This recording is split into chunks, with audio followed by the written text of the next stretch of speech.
সারা দেশে আমরা বিভিন্ন জায়গা থেকে আমরা যেমন নির্বাচনের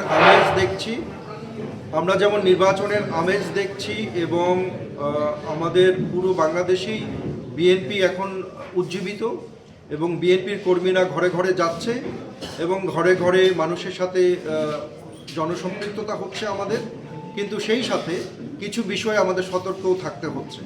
আমরা খবর পাচ্ছি যে নানাভাবে নির্বাচনকে বানচাল করার জন্য, নির্বাচনকে প্রশ্নবিদ্ধ করার জন্য কিছু মানুষ কাজ করে যাচ্ছে। আমরা দেখতে পাচ্ছি যে আমরা এরকম অভিযোগও শুনছি যে বিভিন্ন জায়গায় জাল ব্যালট তৈরি করার চেষ্টা চলছে, জাল সিল তৈরি করার চেষ্টা চলছে, বিভিন্ন জায়গায় অর্থ দিয়ে ভোট কেনার চেষ্টা চলছে এবং আমরা এর আগে পোস্টাল ব্যালট নিয়ে কিছু অনিয়ম আমরা দেখেছি।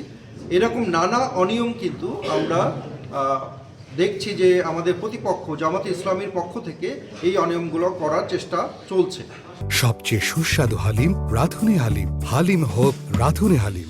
কিন্তু আমরা আইন শৃঙ্খলা বাহিনী এবং নির্বাচন কমিশনের কাছে আমরা যেটা অনুরোধ করছি যে আমরা একটি সুষ্ঠু নির্বাচন চাই এবং এই সুষ্ঠু নির্বাচনের জন্য যত ধরনের নির্বাচন আচরণবিধির লঙ্ঘন আছে এবং অনিয়ম আছে সেগুলো যাতে তারা শক্ত হাতে প্রতিহত করেন, কারণ জনগণের স্বার্থে, বাংলাদেশের স্বার্থে আমাদের একটি সুষ্ঠু নির্বাচন খুবই জরুরি। আমি এতক্ষণ যেটা বললাম যে সুষ্ঠু নির্বাচন নিয়ে শঙ্কা তখনই তৈরি হবে যখন নির্বাচনের আচরণবিধি লঙ্ঘন করা হবে এবং তার বিরুদ্ধে কোনো ব্যবস্থা নেওয়া হবে না।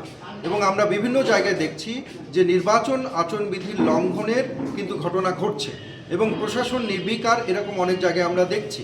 কিন্তু এই বিষয়টি যদি আমরা যতক্ষণ পর্যন্ত নিরসন না করতে পারবো এবং এই যে জাল ব্যালট, জাল সিল এবং বিভিন্ন জায়গায় অর্থ দেওয়ার যে নানা রকম অভিযোগ আসছে, সেই অভিযোগ যতক্ষণ পর্যন্ত আমরা নিরসন না করতে পারবো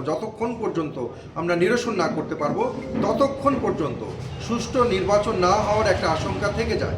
এমনকি নির্বাচনের দিনেও আমরা যদি দেখি যে দলীয় বিবেচনায় প্রিজাইডিং অফিসার নিয়োগ করা হয়েছে এবং দলীয় বিবেচনায় প্রিজাইডিং অফিসাররা যদি কোনো দলকে ফেভার করেন, বিশেষ করে জামাত ইসলামের বিরুদ্ধে এই অভিযোগ পাওয়া যাচ্ছে, তাহলে কিন্তু নির্বাচন প্রশ্নবিদ্ধ হবে।